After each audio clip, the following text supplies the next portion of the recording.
Good morning to all. Welcome to my channel గుండెమడ vlogs. ఈరోజు విలక్షణ నటుడు, విలన్గా గుర్తింపు తెచ్చుకున్న ప్రముఖ నటులు రఘువరన్ గారి గురించి తెలుసుకుందామండి. పూర్తి పేరు రఘువరన్ వేలాయుధన్ నాయర్.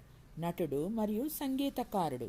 1990లో ఇజ్జత్తార్ చిత్రం ద్వారా సినీ రంగంలోకి ప్రవేశించారు. 2008లో యారడి నీ మోహిని అదే చివరి చిత్రం. ముధల్వన్ 1999 చిత్రానికి గాను ఉత్తమ విలన్గా తమిళనాడు రాష్ట్ర చలనచిత్ర అవార్డును గెలుపొందారు.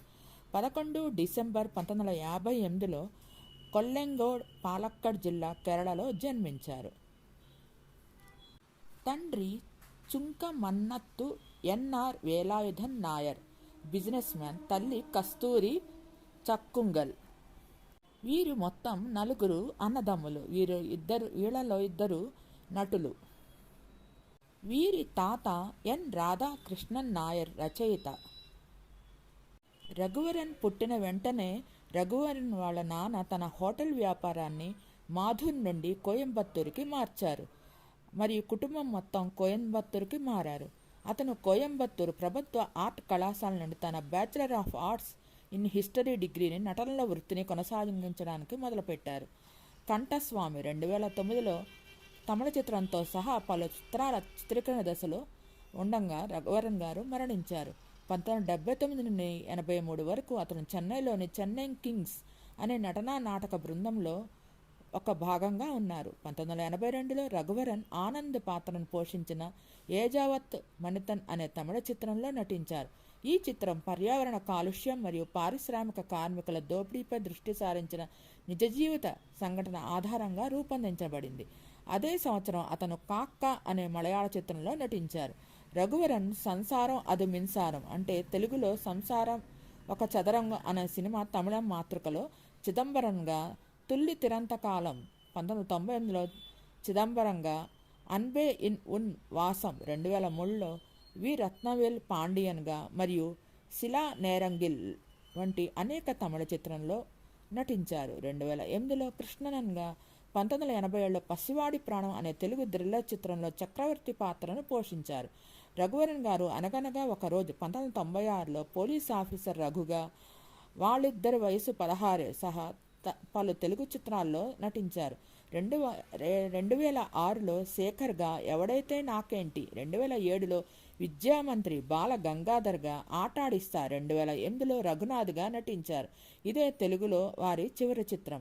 రఘువరన్ 2008లో అవయవ వైఫల్యానికి కారణమై మద్యానికి బానిసయ్యారు. రఘువరన్ గారు వివిధ మలయాళ చిత్రాల్లో దైవతింటే వికృతికిల్ 1992లో ఆల్ఫాన్సోగా, సూర్య మానసం 1992లో శివనన్గా, అద్దేహం ఎన్ ఇద్దేహం 1993లో పెరారిగా మరియు మాంత్రికం 1995లో సైంటిస్ట్ డాక్టర్ అబ్దుల్ రెహమాన్గా నటించారు. అతను ప్రత్యర్థ 1999లో రాకేష్గా, అసుర 2001లో తులసిగా మరియు దుర్గి 2004లో జేడి అంటే జయదేవ్ అనే కన్నడ చిత్రాల్లో కూడా నటించారు. 2004లో రఘువరన్ మరియు అతని భార్య నటి రోహిణి విడిపోవాలని నిర్ణయించుకున్నారు. వీళ్ళు 1996లో వీరు వివాహం జరిగింది. వీళ్ళు ఇద్దరిది ప్రేమ వివాహం. రఘువరన్ అనేక బాలీవుడ్ చిత్రాల్లో కూడా నటించారు. వాటిలో కొన్ని రక్షక్ 1996లో అది తెలుగులో రక్షకుడికి మాతృక, రాఘవన్ రఘుగా, లాల్ బాద్షా 1999లో విక్రమ్ సింగ్, విక్కీ మరియు గ్రహణ్ 2001లో అడ్వకేట్ రఘు సిన్హాగా నటించారు. 2018లో రఘువరన్ మాజీ భార్య రోహిణి తన కుమారుడు మరియు నటుడు రజనీకాంత్తో కలిసి రఘువరన్ ఏ మ్యూజికల్ జర్నీ పేరుతో ఒక సంగీత ఆల్బమ్ను ప్రారంభించారు. ఇందులో రఘువరన్ స్వయంగా స్వరపరిచి పాడిన 6 పాటలు ఉన్నాయి. రఘువరన్ ఒక భారతీయ నటుడు. అతను ప్రధానంగా దక్షిణ భారతదేశంలో నిర్మించిన సినిమాల్లో నటించారు. అతను తమిళ సినిమాల్లో విలన్ మరియు క్యారెక్టర్ రోల్స్ పోషించినందుకు గాను ప్రసిద్ధి చెందారు. ఆయన 150కి పైగా తెలుగు, తమిళ, మలయాళ, కన్నడ మరియు హిందీ సినిమాల్లో నటించారు. నటుడిగా తన ప్రత్యేక శైలి మరియు వాయిస్ మాడ్యులేషన్స్తో తనకంటూ ఒక సముచిత స్థానాన్ని ఏర్పరచుకున్నారు. సహజ నటుడిగా పరిగణించబడ్డారు. అతను ఒక తమిళ సోప్ ఒపెరా ఒరు మణిధానిన్ కథై ఒక్క మనిషి కథ యొక్క కథానాయకుడిగా తన అద్భుతమైన పాత్రతో ప్రసిద్ధి చెందారు. అతను బాగా డబ్బున్న వ్యక్తి, మద్యానికి బానిస అవుతాడు. అతను లెనిన్ రాజేంద్రన్ దర్శకత్వం వహించిన మలయాళ చిత్రం దైవతింతే వికృతికల్లో ఫాదర్ ఆల్ఫోన్సా పాత్రకు విమర్శకుల ప్రశంసలు అందుకున్నారు. మరియు అదే పేరుతో ముకుందన్ రాసిన పుస్తకం ఆధారంగా కూడా నటించారు ఆ సినిమాలో. వీరు కేరళలోని పాలక్కాడ్ జిల్లాలోని కొల్లంగోడ్లో జన్మించారు. అతను శ్రీ ఎన్ రాధాకృష్ణ మీనన్ మరియు దివంగత మనవడు శ్రీమతి సత్యవతి అమ్మ మరియు శ్రీ వేలాయుధన్ మరియు శ్రీమతి కస్తూరిల కుమారుడు. అతను మలయాళ నటి రోహిణి ప్రేమ వివాహం చేసుకున్నారు మరియు ఆమెతో సాయి రిషివరన్ అనే కుమారుడు ఉన్నారు. తర్వాత దంపతులు విడాకులు తీసుకున్నారు. నటుడిగా రఘువరన్ విజయం సాధించినప్పటికీ మద్యపానం మరియు డ్రగ్స్కు అలవాటు పడ్డారు. అతను పునరావాస క్లినిక్లో మరియు వెలుపల చికిత్స తీసుకున్నాడు. రంగస్థల నటుడిగా కూడా ఎంతో పేరు సంపాదించారు. 1982లో తమిళ చిత్రం ఎలవతు మనితన్ 7వ మనిషి దాని అర్థంలో ప్రవేశించారు సినీ రంగంలోకి. అతను తమిళ, మలయాళం మరియు తెలుగు చిత్రాల అద్భుతమైన నటనకు అనేక రాష్ట్ర మరియు ఫిల్మ్ఫేర్ అవార్డులను గెలుపొందారు. మణిరత్నం యొక్క అంజలిలో ఆర్టిస్టిక్ పిల్లల తండ్రిగా అతను పాత్ర అతని విమర్శకుల ప్రశంసలు తెచ్చిపెట్టింది. అతని అత్యంత ఆరాధించే పాత్రలో మరొకటి భాష ఆ చిత్రం నుండి వచ్చింది. ఇందులో అతను రజనీకాంత్ని ఎదిరించే డాన్ మార్క్ యాంటోనీ పాత్రను పోషించారు. రఘువరన్ మార్చి 19, 2008న చెన్నైలో గుండెపోటుతో మరణించారు. చాలా కాలంగా అతిగా మద్యం సేవించడం వల్ల ఆయనకు కాలేయ వ్యాధి సోకినట్టు కూడా చెప్తారు. నిద్రలోనే చనిపోయారు. అతని మరణానికి కొన్ని రోజుల ముందు అతను ధనుష్ మరియు నయనతార నటించిన యారాడి నీ మోహినిలో ఇలాంటి సన్నివేశంలోనే నటించారు. అందులో అతను నిద్రలో మరణిస్తున్నట్టు చూపించబడింది. జోసెఫ్ విజయ్, విక్రమ్, అజిత్, విజయకాంత్, సూర్య, శివకుమార్, మనోరమ, శరత్ కుమార్, రాధిక, ఖుష్బు, మణిరత్నం, సుహాసిని, ఊర్వశి, సత్యరాజ్, వివేక్ సహా పలువురు ప్రముఖ నటులు ఆయన ఇంటికి వెళ్లి నివాళులర్పించారు. ఆయన మాజీ భార్య రోహిణి మరియు అతని కుమారుడు రిషి కూడా వచ్చారు. 1982 నుంచి 2008 దాకా సినిమాల్లో నటించారు. కేవలం 49 ఏళ్ల వయసులో చెన్నైలో మరణించారు. హిందూస్థాన్ టైమ్స్లో నటుడు తన ప్రత్యేక శైలి మరియు వాయిస్ మాడ్యులేషన్స్తో తనకంటూ ఒక సముచిత స్థానాన్ని ఏర్పరచుకున్నాడు అంటూ రఘువరన్ గురించి ఒక శీర్షిక కూడా ప్రచురితమైంది. రఘువరన్ తన ప్రాథమిక విద్యను కోయంబత్తూరులోని Stanes Anglo Indian higher secondary school నుండి పొందాడు. అతను ట్రినిటీ కాలేజ్ ఆఫ్ లండన్ నుండి పియానో కూడా నేర్చుకున్నాడు. తన బ్యాచిలర్ ఆఫ్ ఆర్ట్స్ ఇన్ హిస్టరీని కోయంబత్తూరు గవర్నమెంట్ ఆర్ట్స్ కాలేజ్ నుండి నటనలో వృత్తిని కొనసాగించడానికి నిలిపివేశాడు. అతను స్వప్న తింగల్లల్ అనే కన్నడ చిత్రంలో చిన్న పాత్రలో నటించాడు. అతను తెలుగు మరియు కన్నడ చిత్రాల్లో చిన్న పాత్రలు నటించడం ప్రారంభించాడు. 1979 నుంచి 83 వరకు అతను చెన్నై కింగ్స్లోని నాటక బృందంలో భాగంగా ఉన్నాడు. ఇందులో తమిళ నటుడు నాజర్ కూడా ఉన్నారు. అతను నాజర్తో కలిసి ఈజాత్తు మనితన్లో ప్రధాన నటుడిగా నటించాడు. ఇది ఇప్పటివరకు అతను చేసిన అతి పెద్ద పాత్ర. అతను 1996లో రోహిణిని వివాహం చేసుకున్నాడు. వీరికి ఒక కుమారుడు రిషివరన్ 2000 సంవత్సరంలో జన్మించారు. ఈ జంట తర్వాత విడిపోయి 2004లో విడాకులు తీసుకున్నారు. రంగస్థలంపై తన ప్రారంభం మరియు చెన్నైలోని ఎంజీఆర్ ప్రభుత్వ చలనచిత్రం మరియు టెలివిజన్ శిక్షణా సంస్థ నుండి నటనలో డిప్లొమా పొంది తర్వాత రఘువరన్ పెర్ఫార్మెన్స్ ఓరియంటెడ్ పాత్రల కోసం అనేక కోలీవుడ్ స్టూడియోలను సంప్రదించాడు. చివరగా హీరోగా ఎంపికయ్యాడు. హరిహరన్ దర్శకత్వం వహించిన ఈజ్వత్తు మనితన్ అనే పేరులేని చిత్రం అనేక అవార్డులను గెలుచుకుంది. కానీ అతనికి పెద్దగా ఆఫర్లు రాలేదు. అతను హీరోగా నటించిన ఒరు ఒడై, నదియా గిరతు మరియు నీ తోడం బోతు వంటి మరికొన్ని చిత్రాలు విడుదలయ్యాయి, కానీ విజయం సాధించలేదు. సిల్క్లో విలన్ పాత్రను గమనించి సినిమా విజయం సాధించడంతో అతనికి ఆఫర్ల గేట్ తెరిచింది. ఆ విధంగా విలన్ పాత్రల్లో ఆయన కొనసాగారు. కుట్ర వాలిగల్, మిస్టర్ భరత్, మంత్ర పున్నిగే, పూనిజ వాసలినై, మక్కల్ ఎన్ పక్కం, ఊర్కావలన్ మరియు పురియాద పుధీర్ వంటి చిత్రాల్లో విలన్ పాత్రలు పోషించారు. రఘువరన్ హీరోగా చాలా సినిమాలు చేశాడు మరియు వాటిలో చాలా మంచి బిజినెస్ కూడా చేశాయి. రఘువరన్ తన బాలీవుడ్ తొలి ఇజ్జత్దార్ 1990లో దిలీప్ కుమార్కి వ్యతిరేకంగా విలన్ పాత్ర పోషించాడు. రామ్ గోపాల్ వర్మ యొక్క గ్యాంగ్స్టర్ చిత్రం శివ 1990లో జాతీయ స్థాయిలో అతనికి ప్రజాదరణ పెరిగింది. అతను భయంకరమైన గ్యాంగ్స్టర్ భవానీ పాత్రను పోషించాడు. ఇతర బాలీవుడ్ చిత్రాల్లో సునీల్ శెట్టి సరసన రక్షక్, మిథున్ చక్రవర్తి సరసన హిట్లరు, అమితాబ్ బచ్చన్ సరసన లాల్ బాద్షా ఉన్నాయి. మరియు గ్రహణ్ జాకీ ష్రాఫ్తో కలిసి 2001లో బిజీగా ఉన్న నానా పటేకర్ స్థానంలో నటించాడు. తన కెరీర్లో అనేక బాక్సాఫీస్ హిట్లలో విరోధి పాత్ర పోషించినందుకు విలన్ పాత్రలు పోషించినందుకు ప్రసిద్ధి చెందారు. వీరు తమిళ సినిమాలో అనేక పెద్ద పేర్లతో స్క్రీన్ స్పేస్ను పెంచుకున్నారు. అతని స్క్రీన్పై అత్యంత గుర్తుండిపోయే విలన్ పాత్రలు మరెవరో కాదు, సూపర్ స్టార్ రజనీకాంత్. వీరిద్దరు మిస్టర్ భరత్, ఉర్కావలన్, మణిధన్, శివ, రాజా, చిన్న రోజా, భాష, ముత్తు, అరుణాచలం మరియు మరికొన్ని చిత్రాలు శివాజీ సినిమాలో కూడా నటించారు. అతని తర్వాత సహాయ పాత్రలకు తిరిగి వచ్చారు.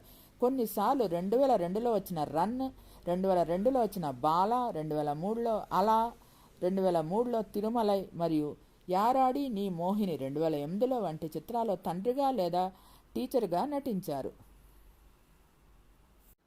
రఘువరన్ తెలుగులో నటించిన సినిమాలొచ్చి మిస్టర్ భరత్, చైతన్య, న్యాయానికి సంకెళ్ళు, పసివాడి ప్రాణం, జేబు దొంగ, కాంచన సీత, శివ, రుద్రనేత్రుడు, లంకేశ్వరుడు, వ్యూహం, టైగర్ శివ, అంజలి, నా రూటే వేరు, అసాధ్యులు, కిల్లర్, ప్రేమికుడు, ముత్తు, రక్షకుడు, సుస్వాగతం. దీంట్లో పవన్ కళ్యాణ్కి ఫాదర్గా నటించారు. అరుణాచలం, అనగనగా ఒక రోజు, ఆహా, అనగనగా ఒక అమ్మాయి, ఒకే ఒక్కడు, Bose, Priyuralu Pilichindi, Azad, Run, Bobby, Johnny, Mass, Evadaithe Nakenti. దీంట్లో హీరో రాజశేఖర్కి తండ్రిగా నటించాడు. శివాజీ, ఆటాడిస్తా, దాసన్న ఇది చివరి చిత్రం, కానీ అది తర్వాత 2010లో రిలీజ్ అయింది.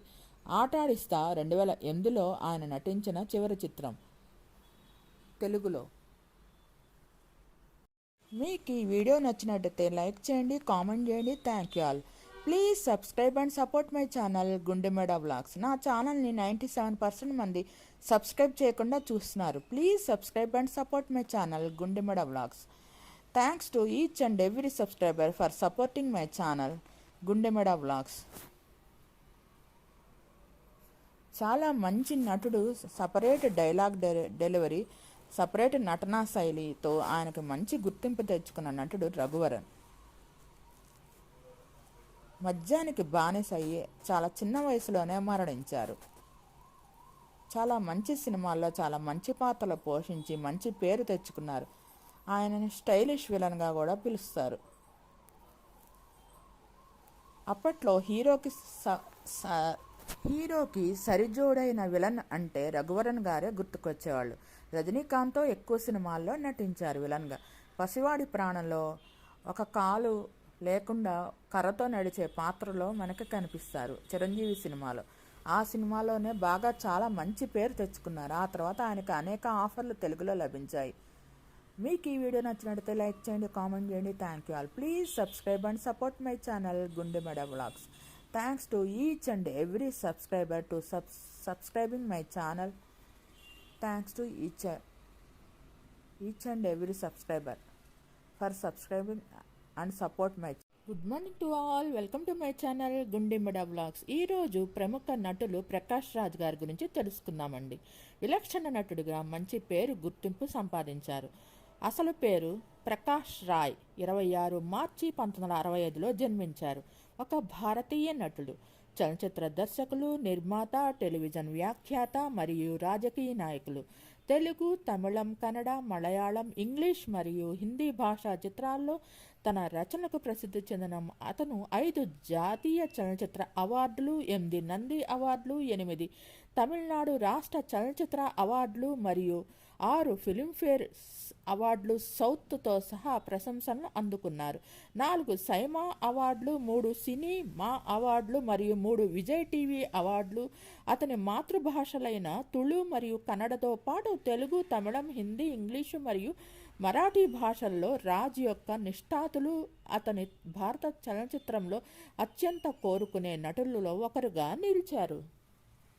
కొన్ని సంవత్సరాలు కన్నడ స్టేజ్ షోలు మరియు టెలివిజన్లో పనిచేసిన తర్వాత ప్రకాష్ రాజ్ సినిమాల్లోకి ప్రవేశించారు. అతను కె బాలచందర్ ద్వారా డ్యూయట్ 1994లో వచ్చిన చిత్రం ద్వారా తమిళ చిత్రసీమలోకి అడుగుపెట్టారు మరియు తమిళంలో వాణిజ్యపరమైన విజయవంతమైన చలనచిత్ర నటుడి జ్ఞాపకార్థం కె బాలచందర్ గారి జ్ఞాపకార్థం అతను తన నిర్మాణ సంస్థకు డ్యూయట్ మూవీస్ అనే పేరు పెట్టారు.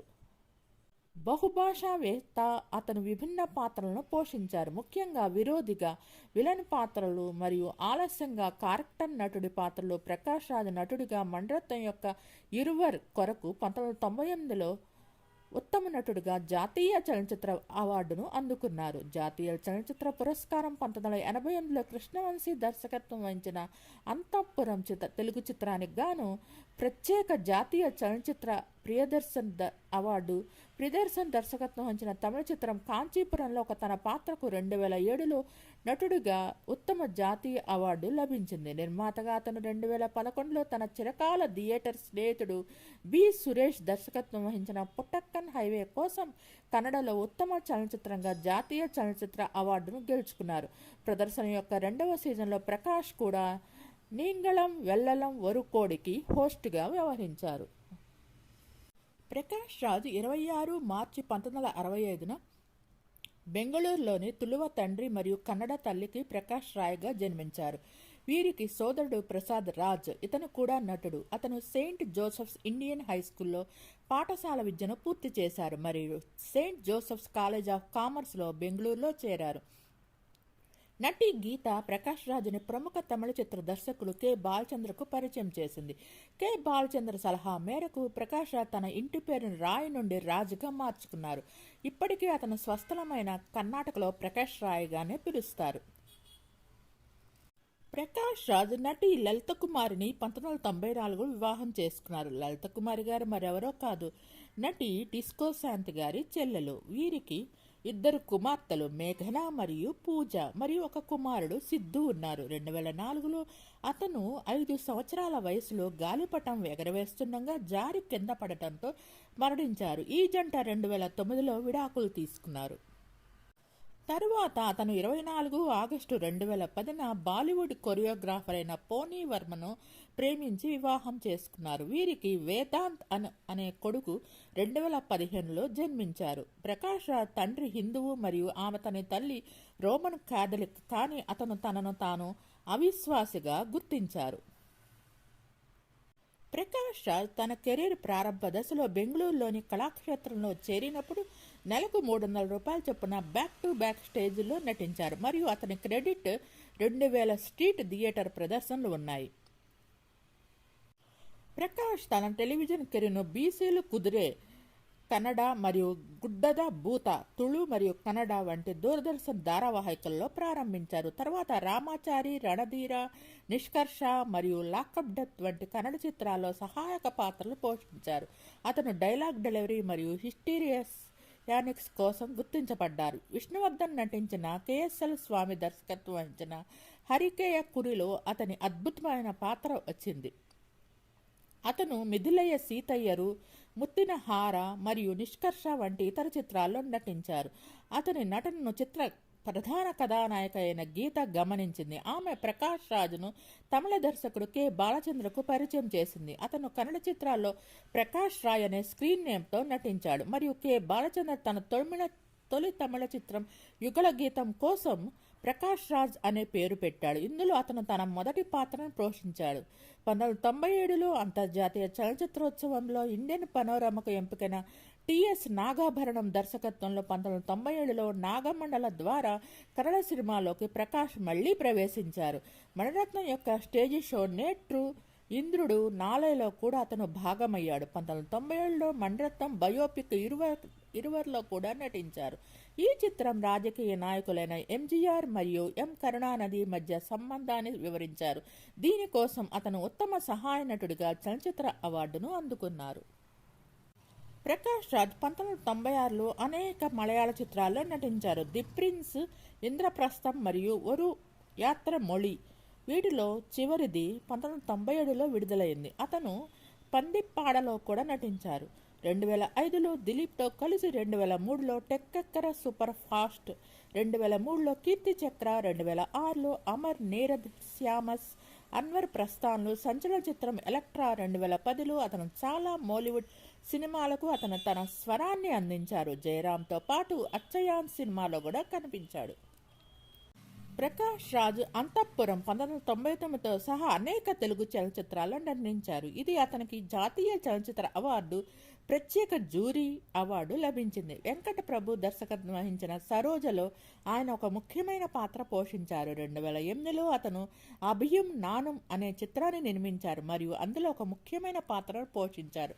ఈ సినిమా కన్నడలో నాను నాన్న కనసు అనే పేరుతో రీమేక్ చేశారు. ప్రకాష్ రాజ్ 2004లో విడుదలైన మల్టీ స్టారర్ హిట్ చిత్రం ఖాకీలో అమితాబ్ బచ్చన్, ఐశ్వర్యరాయ్, అజయ్ దేవగన్, అక్షయ్ కుమార్ మరియు తుషార్ కపూర్లతో పాటు assistant commissioner of police Srikanth Naidu police ఫోర్స్లో ఆంగ్లేయ యొక్క ప్రధాన ద్రోహిగా నటించారు. వాంటెడ్ 2009 నుండి సింగం, దబాంగ్ 2, ముంబై మిర్రర్ మరియు పోలీస్ గిరితో పాటు హిందీ భాషా బాలీవుడ్ చిత్రాల్లో ప్రకాష్ రాజ్ రెగ్యులర్గా విలన్గా మారారు. అతను వసూల్ రాజా ఎంబీబీఎస్లో నటుడు కమల్ హాసన్తో కలిసి నటించారు. ఇది విమర్శనాత్మకంగా మరియు వాణిజ్యపరంగా విజయం సాధించింది. ఆ తర్వాత అతను మళ్ళీ కమల్ హాసన్తో తూంగా వనంలో జతకట్టారు. అతను తెలుగులో భరత్ అనే నేను చిత్రంలో నటించారు. శశికిరణ్ తిక్కా దర్శకత్వం వహించిన మేజర్లో అతను కనిపించనున్నాడు. ప్రకాష్ రాజ్ 2010లో కన్నడలో నాను నాన్న కనసుతో దర్శకుడిగా మారారు. దీనికి సంయుక్త నిర్మాత. ఈ చిత్రం కర్ణాటక అంతటా థియేటర్లలో విజయవంతంగా 125 రోజులు పూర్తి చేసుకుంది. ఈ సంవత్సరం బిగ్గెస్ట్ హిట్గా నిలిచింది. అతను తన మొదటి చిత్రం ఫిలింఫేర్ సౌత్ ఉత్తమ దర్శకుడిగా నామినేట్ అయ్యారు. ఆ తర్వాత తెలుగు మరియు తమిళ ద్విభాషా చిత్రం ధోనికి దర్శకత్వం వహించారు. 2014 బహుభాషా చిత్రం ఒగ్గరనే కన్నడలో, ఉలవచారు బిర్యానీ తెలుగులో మరియు సమయం అరయిల్ తమిళంలో చిత్రానికి గాను దర్శకత్వం వహించారు. తమిళం మరియు తెలుగు వెర్షన్లు బాక్సాఫీస్ వద్ద ఎలాంటి అద్భుతాలు చేసినప్పటికీ Kannada version run away blockbuster hit of the ఇయర్గా నిలిచింది. తమిళ చిత్రం దయ 2002తో ప్రకాష్ రాజ్ నిర్మాతగా మారారు. ఇందులో అతను నటి మీనాతో కలిసి నటించారు. ఇది అతని నటనకు ప్రత్యేక జ్యూరీ జాతీయ అవార్డును అందుకున్నారు. తర్వాత అతను తమిళంలో నాము అళడిగే తేయే, కందనాల్ మొదలే, పోయ్, మోజీ, వెల్లితిరై మరియు అభియుం నానుం వంటి చిత్రాలను నిర్మించారు. ఇవి అనేక తమిళనాడు రాష్ట్ర అవార్డులను అందుకున్నాయి. 2008 మరియు 2010లో ఇనుదు ఇతను నిర్మించిన మొదటి తమిళేతర చిత్రం. కన్నడలో అతను దర్శకత్వం వహించిన తొలి చిత్రం నాను నాన్న కనసు. తన స్వంత తమిళ నిర్మాణం అభియం నానుంకి రీమేక్. దీనికి అతను తన చిరకాల బెంగళూరు థియేటర్ స్నేహితుడు కన్నడ దర్శకుడితో కలిసి సంయుక్త నిర్మాతగా వ్యవహరించారు. నిర్మాత బి సురేష్. 2011లో అతను ఈ చిత్రానికి దర్శకత్వం వహించిన సురేష్తో కలిసి మళ్ళీ పుట్టక్కన్ హైవే అనే కన్నడలో నటించారు మరియు సంయుక్తంగా నిర్మించారు.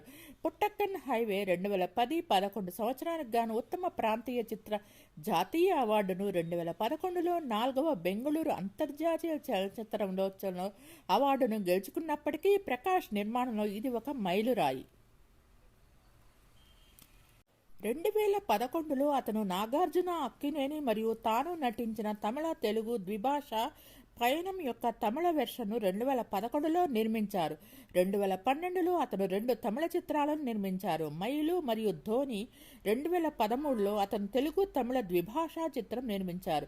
గౌరవం. అతను 2014 బహుభాషా చిత్రం ఒగ్గరనే కన్నడ, ఉలవచారు బిర్యానీ తెలుగు, ఉంటైం అరయిల్ తమిళం చిత్రాలను నిర్మించారు.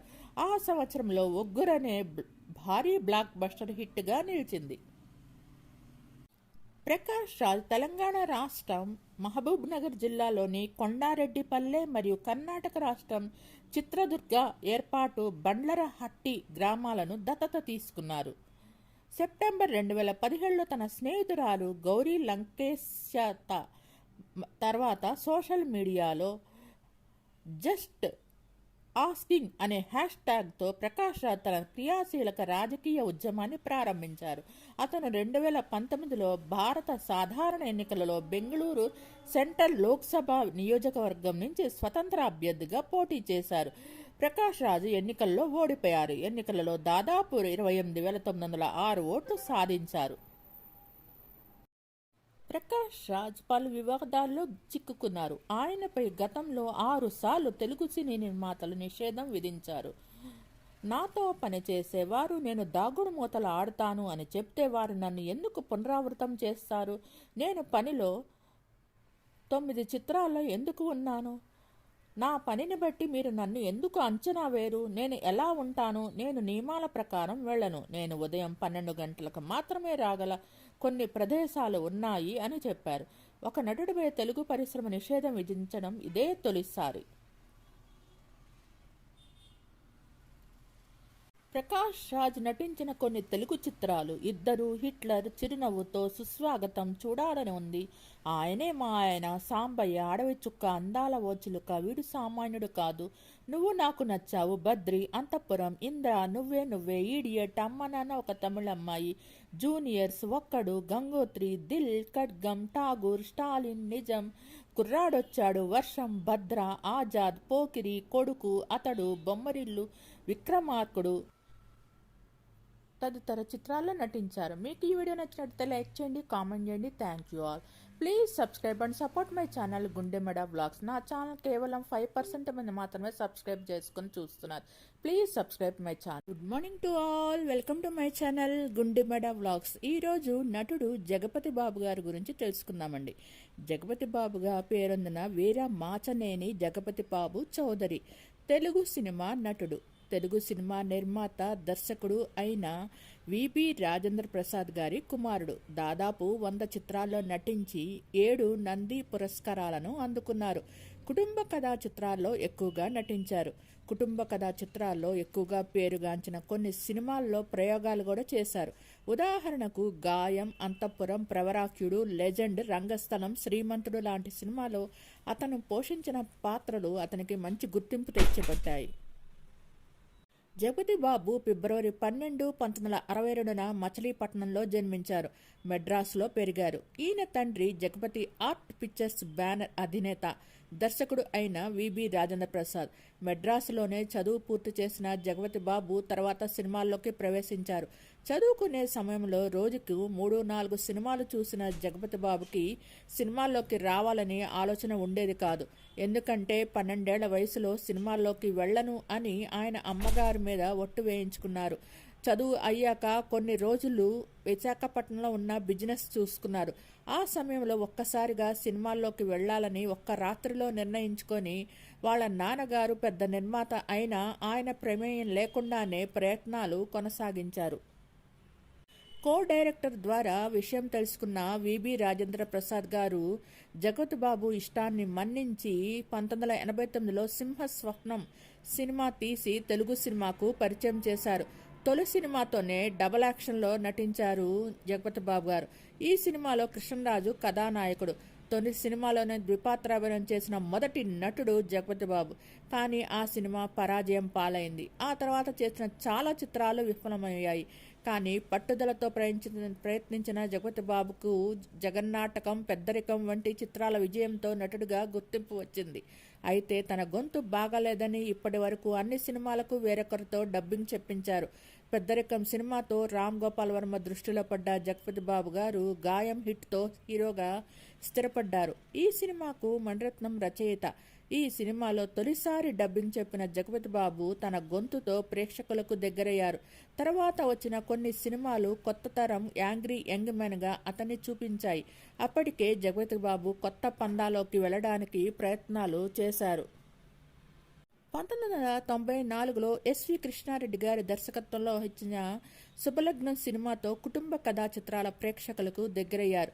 ఎస్వి కృష్ణారెడ్డి, జగపతి బాబు కాంబినేషన్లో వచ్చిన మావి చిగురు, పెళ్లిపీటలో మొదలైన చిత్రాలు కూడా ప్రేక్షకాదరణ పొందాయి. మావి చిగురు సినిమాతో మొట్టమొదటిసారిగా ఉత్తమ నటుడిగా నంది పురస్కారాన్ని అందుకున్నారు.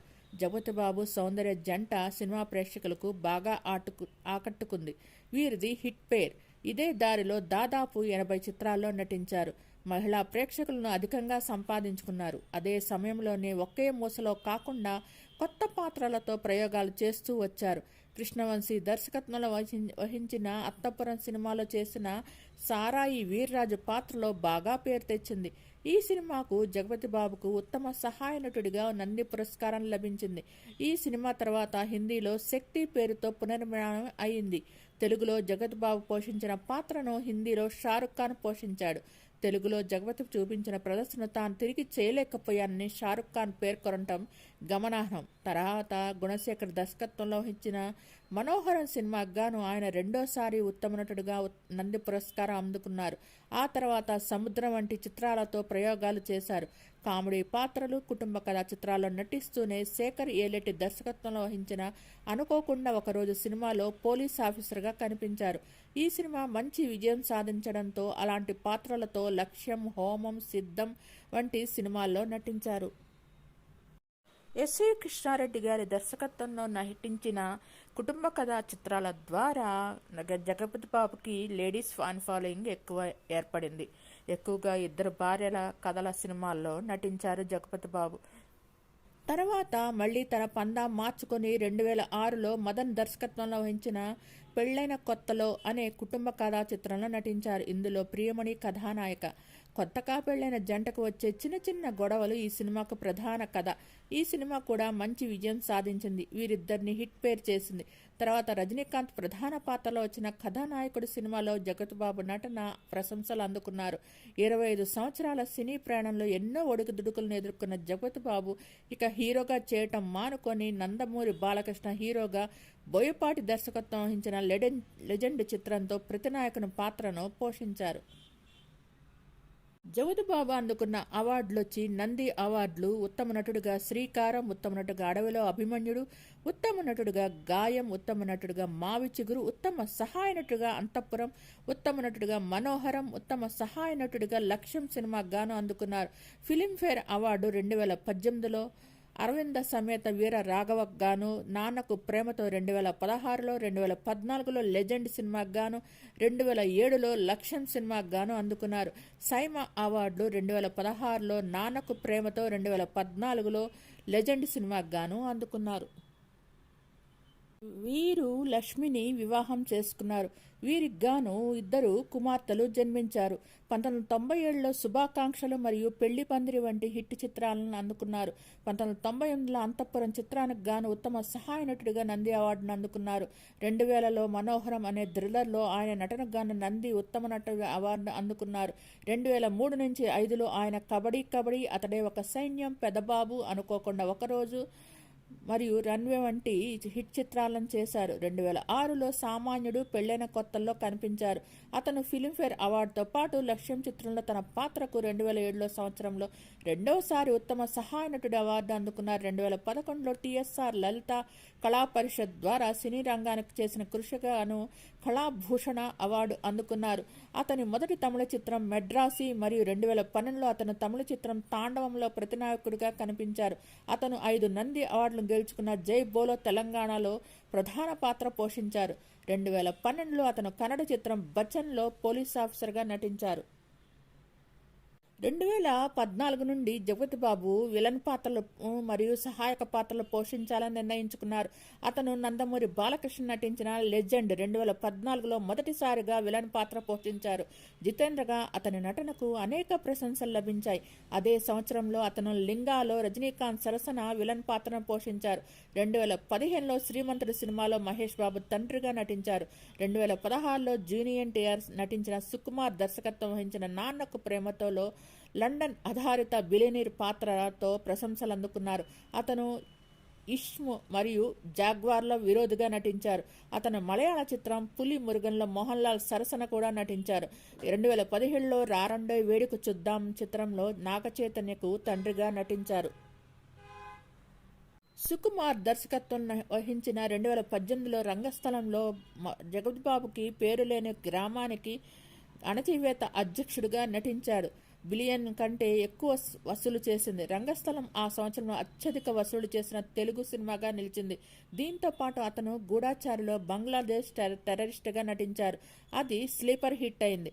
త్రివిక్రమ్ శ్రీనివాస్ దర్శకత్వం వహించిన అరవింద సమేత వీరరాఘవలో అతని ప్రతినాయకుడు పాత్ర అతని కెరీర్లోని అత్యుత్తమ ప్రదర్శనలో ఒకటిగా పేర్కొనబడింది.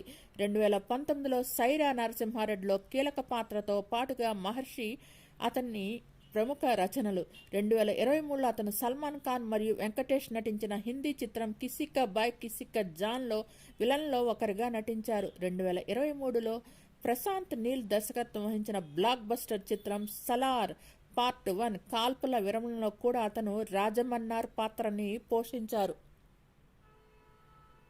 జగపతి బాబు మాట్లాడుతూ రియల్ ఎస్టేట్ రంగంలో మోసాలు జరుగుతున్నాయి. తెలంగాణ సీఎం రేవంత్ రెడ్డి కూడా ఈ విషయంలో రీసెంట్గా హెచ్చరించారు. ఇటీవలే ఓ రియల్ ఎస్టేట్ యాడ్లో నేను నటించాను. అయితే నన్ను వాళ్ళు మోసం చేశారు. వాళ్ళు ఎవరు, అసలు ఏం జరిగింది అని వివరాలు త్వరలో చెబుతా. భూమి కొనే ముందు RERA real estate regulatory authority rules ఖచ్చితంగా తెలుసుకోండి అని జగపతి బాబు చెప్పుకొచ్చారు. ఇదిలా ఉంటే హీరోల సంపాదనలపై తాజాగా నటుడు జగపతి బాబు గారు మాట్లాడారు. ఒక ఇంటర్వ్యూలో జగపతి బాబు మాట్లాడుతూ అడిషనల్గా వచ్చే సున్నాలతో ఎలాంటి ఉపయోగం లేదని నా నమ్మకం. అవి పెరిగిన కొద్దీ ఇబ్బందులే తప్ప ఏమీ ఉండదు. ఎక్కువసార్లు ఇబ్బంది పడతాం. ఈ విషయంలో ఇప్పుడు చెప్తాను. నాగార్జున ఒక్కడే కరెక్ట్. తనకు సంపాదించడం తెలుసు, ఖర్చు పెట్టడం తెలుసు, ఆ డబ్బుని ఎంజాయ్ చేయడము తెలుసు. డబ్బుకి ఎంత వాల్యూ ఇవ్వాలో అంత వాల్యూ ఇస్తాడు. తనకి ఎంత ఇచ్చుకోవాలో అంత ఇచ్చుకుంటాడు. అవతల వాళ్ళకు ఎంత ఇవ్వాలో అంత ఇస్తాడు. అక్కడ బ్యాలెన్స్ ఉంటుంది. చాలా మందికి బ్యాలెన్స్ లేదు అని చెప్పుకొచ్చారు. డబ్బులను బ్యాలెన్స్ చేసే విషయంలో తాను జీరో అని జగపతి బాబు అన్నారు. తనకి ఎలాంటి లెక్క ఉండదని తెలిపారు. ఇన్నాళ్ల కెరీర్లో తనకు ఈజీగా 1000 కోట్ల ఆస్తి ఉండాలని, కానీ తనకు క్రమశిక్షణ లేకపోవడం వల్లే ఆ డబ్బంతా పోయిందని తెలిపారు. ఆ డబ్బంతా జోదంలో పోగొట్టుకున్నానని, ఆడవాళ్లకు పెట్టేశానని అందరూ అనుకుంటారు. నేను పేకాట ఆడను, క్యాసినో ఆడతాను. నాకు అదంటే థ్రిల్. నేను గ్యాంబ్లర్ని కాదు. అక్కడ నేను వినోదాన్ని కొనుక్కుంటాను అంతే. అందరూ అనుకుంటున్నట్టు అక్కడ కోట్లు పోవడం అనేది నిజం కాదు. నా ఆస్తి అక్కడ పోలేదు. అది ఇవ్వటం వల్ల పోయిందో, ఖర్చు పెట్టేయటం వల్ల పోయిందో, ఎవరైనా కొట్టేయడం వల్ల పోయిందో, కారణం ఏదైనా కావచ్చు, పోయింది అని జగపతి బాబు వెల్లడించారు. డబ్బు పోయిందని తాను ఎప్పుడూ బాధపడలేదని, నేను ఎందుకు ఇలా ఉన్నాను అని ఎప్పుడూ అనుకోలేదని, అది తన ప్రయారిటీ కాదని జగపతి బాబు అన్నారు. నేను ఎప్పుడూ లెక్క చూడలేదు. అక్కడ పోయింది నా డబ్బంతా. ఎవడో మోసం చేశాడనేది కరెక్ట్ కాదు. మోసం చేశాడో, వాడుకోవడం అంటారో, నీ చేతకానితనం అంటారో, కారణం ఏదైనా కావచ్చు. ఈ విషయంలో నేను ఎవరిని నిందించాలని అనుకోవడం లేదు. ఎందుకు ఇలా ఉన్నాను అని తలకాయ నొప్పి నాకు వద్దు. ఈ విషయంలో నన్ను నేనే నిందించుకోవాలి. అలా అని ఈ విషయంలో నాకేమీ నిస్సంతోషం ఏమీ లేదు అని జగపతి బాబు తెలిపారు. తాను 30 కోట్లు సంపాదించడమే లక్ష్యంగా పెట్టుకున్నానని, ఆ లక్ష్యాన్ని చేరుకున్నానని తనకు గతేడాది తెలిసిపోయిందని జగపతి బాబు అన్నారు. తన కుటుంబం సంతోషంగా జీవించడానికి ఈ 30 కోట్లు చాలని, ఇదే విషయం కుటుంబానికి కూడా చెప్పానని స్పష్టం చేశారు. ఈ 30 కోట్ల పక్కన మరో సున్న పెట్టాలని తనకు లేదని వెల్లడించారు. నటుడు జగపతి బాబు కాస్త సాఫ్ట్వేర్లో చెప్తారు. తొలి నుంచి ఆయన ధోరణి భిన్నం. ప్రాక్టికల్ లైఫ్కి దగ్గరగా ఉంటారు. ఆయన పెద్ద కూతురు అమెరికన్ని ప్రేమిస్తే మరో మాట అడగకుండా దగ్గరుండి పెళ్లి చేశారు. పెద్ద కుమార్తె పిల్లల్ని వద్దు అనుకుంటున్నానని చెప్తే ఆమె నిర్ణయాన్ని స్వాగతించినట్టు జగపతి బాబు తను ఇప్పుడు స్పెట్స్ పెంచుకుంటుందని చాలా ఆనందంగా ఉందని వెల్లడించారు. చిన్న కూతురు అయితే తాను పెళ్లి చేయనని చెప్పేశారట జగ్గుబాయి. తనైతే బలవంతం చేయను, అది తన ఒపీనియన్. ఒకవేళ ఎవరినైనా వెతుక్కొని పెళ్లి చేసుకుంటానంటూ వస్తే వద్దు అనను అని తెలిపారు. కూతురు పెళ్లికి చేయాలనే బాధ్యత నేను అస్సలు ఫీల్ అవనని చెప్పుకొచ్చారు. పిల్లలకు త్వరగా పెళ్లి చేయడం అనేది చేతులు దులిపేసుకునే స్వార్థం అని చెప్పారు జగ్గుబాయ్. పెళ్లి అనేది ఎవరికి వారు తీసుకోవాల్సిన నిర్ణయం అన్నారు. ప్రస్తుత సమాజంలో విడాకులు కామన్ అయిపోయాయని, ఇలాంటి పరిస్థితుల్లో పిల్లలను తల్లిదండ్రుల నుంచి వేరు చేయడం కన్నా కనకపోవడమే బెస్ట్ అంటూ మైండ్ హీట్ ఎక్కే కామెంట్స్ చేశారు. పిల్లలతో ఫ్రెండ్స్లా ఉండాలని చెప్పిన ఆయన పెద్దయ్యాక వాళ్ళు ఎలా బతకాలన్నది వాళ్ళకే వదిలేయాలని చెప్తున్నారు. ఇద్దరు కుమార్తెలు అలాంటి నిర్ణయాలు తీసుకుంటే మీరు తాత అవ్వలేరు కదా అంటే, అయితే ఎంత, అవ్వకపోతే ఎంత తొక్క అని సిల్లిగా కొట్టిపడేశారు. ఏదైనా బాబులో ఈ లెవెల్ మెచ్యూరిటీకి చాలా మందికి ఆశ్చర్యంగా అనిపించింది. విలన్ పాత్రలతోనూ సపోర్టింగ్ క్యారెక్టర్స్లో కూడా జగపతి బాబు మంచి పేరు తెచ్చుకున్నారు.